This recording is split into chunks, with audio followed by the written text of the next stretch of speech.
বাংলাদেশিদের জন্য ভারত থেকে ই মেডিকেল ভিসা চালু করা হচ্ছে খুব দ্রুত। কবে নাগাদ চালু করা হবে সেটা জানা না গেলেও এবার যে আমাদের প্রধানমন্ত্রী ভারত সফরে গিয়েছেন তখনই অনেকগুলো আলোচনার মধ্যে এই বিষয়টাও ভারতের প্রধানমন্ত্রী নরেন্দ্র মোদী এটি উল্লেখ করেছেন। তার মানে খুব দ্রুত এটা হয়তো হয়ে যাবে। দ্রুত বলতে এখানকার তাদের দ্রুত বলতে আমাদের এখানে মিনিমাম 1 বছর লাগবে। 1 বছরের আগে হয় কিনা সেটা সন্দেহ।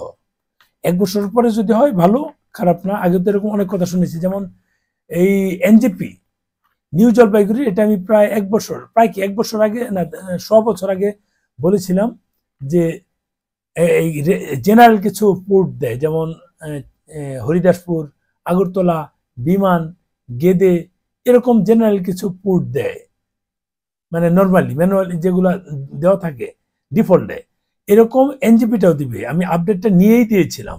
অনেকে এর জন্য আমাকে অনেক কিছু কথা বলেছে যে আমি অ্যাডভান্স তথ্য কোত্থেকে পাই। আমি জায়গা মতো থেকে তথ্য নিয়েই আমি শেয়ার করি। আমি আন্দাজের উপর কোনো কিছু শেয়ার করি না। সেই তথ্যগুলো আমার কাছে ছিল, শেয়ার করেছি। আমার প্রবলেম একটা, আমি সবার আগে তথ্যগুলো হাতে পেয়ে যাই, কিন্তু সময়ের অভাবে দিতে পারি না। তারপরেও অনেকের আগে তথ্য দেই। এখন যাক, ওইটা পরের বিষয়। ওইটা 100 বছর পরে আসছে, এটাও 100 বছর পরে আসে কিনা জানি না। আমার কয়েকটা প্রশ্ন আমার মনে উদয় হয়েছে যে কতদিন সময় নিবে এই ই ভিসা করার জন্য, কতদিন সময় নিবে? শুধু অনলাইনে জমা দিলে হবে, না আরো হার্ড কপি নিয়ে তাদের কাছে জমা দিতে হবে, নাকি মূল পাসপোর্টও তাদের কাছে জমা রাখবে, এরকম হবে কিনা? যেমন সিঙ্গাপুরেরটা আপনার হার্ড কপির সাথে, সফট কপির সাথে হার্ড কপিও ওরা দেখতে চায়, কিন্তু মালয়েশিয়াতে আবার অনলাইনে জমা দিলেই চলে। ওই রকম করবে কিনা এটা কিন্তু ক্লিয়ার না, এখনো ক্লিয়ার না।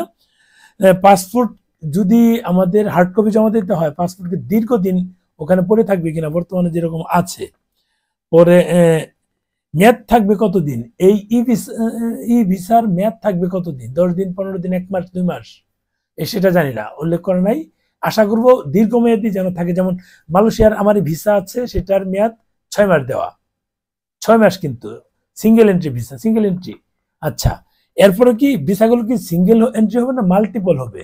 যদি শর্ট টাইমের দেয় তাহলে 100% সিঙ্গেল এন্ট্রি হবে, যদি লং টাইমের দেয় তাহলে মাল্টিপল হবে। এটা কিন্তু আমি একটা বিষয় বলি, 10 বছরের একটা পাসপোর্ট 48 পাতার কেউ যদি করে, বর্তমানে 48 পাতারই দিচ্ছে, 48 পৃষ্ঠা, নোট পাতা 48 পৃষ্ঠা দিচ্ছে।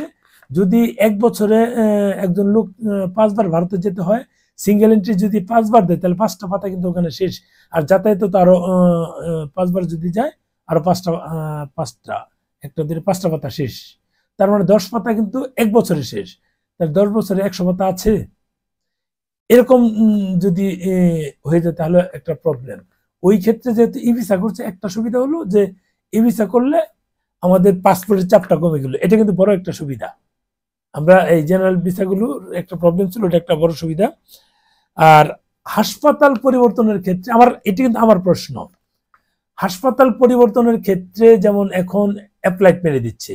আমি কলকাতা অ্যাপোলোর অ্যাপয়েন্টমেন্ট নিয়ে আমি সিএমসিতে দেখিয়ে আসলাম। এটা ইমিগ্রেশন যখন চেক করে, অনেক সময় চেক করে, সবসময় করে না, কারো দুর্ভাগ্য থাকলে। আর মেডিকেল ভিসাগুলো এখন প্রায় চেক করে, কারণ বাংলাদেশিরা এক জায়গায় অ্যাপয়েন্টমেন্ট এনে অন্য জায়গায় যাচ্ছে, এটা জন্য অ্যাপ্লাই মেরে দিচ্ছে। এটা কিন্তু আমাদের জন্য খুব দুর্ভাগ্য। এরকম যদি হয় তাহলে তো আমরা মানে কি বলবো, অ্যাপ্লাই মেরে দেওয়া মানে হলো আপনি একেবারে পুরো ব্ল্যাক লিস্টে পড়ে গেলেন। এখন তারা কোথাও উল্লেখও করে না অ্যাপ্লাইটা কত দিনের জন্য মেরে দিল, অথবা এন্ট্রি রিফিউজ কত দিনের জন্য মেরে দিল। এই মানে এটা সমাধান কি? সমাধানে কিন্তু নাই। এখন যদি বলে যে এন্ট্রি রিফিউজের সমাধান কি, সমাধান, কোনো সমাধান পাই না। তারা যে মানে কজ দেখাবে, সেই মানে কারণগুলো উল্লেখ করবে, সেগুলো ফিল আপ করে কারো পক্ষেই আপনার এন্ট্রি রিফিউজ অথবা অ্যাপ্লাই উঠিয়ে আপনি তাদের ওখানে ভিসা করবেন। বাংলাদেশের কারোরই ক্ষমতা নেই এরকম, কারণ তাদের মানে অযৌক্তিক কিছু বিষয় থাকে। যাক, সেগুলো না বলি, অন্য বিষয়। ভালো থাকবেন, ভিডিওটা শেয়ার দিয়েন। আল্লাহ হাফেজ।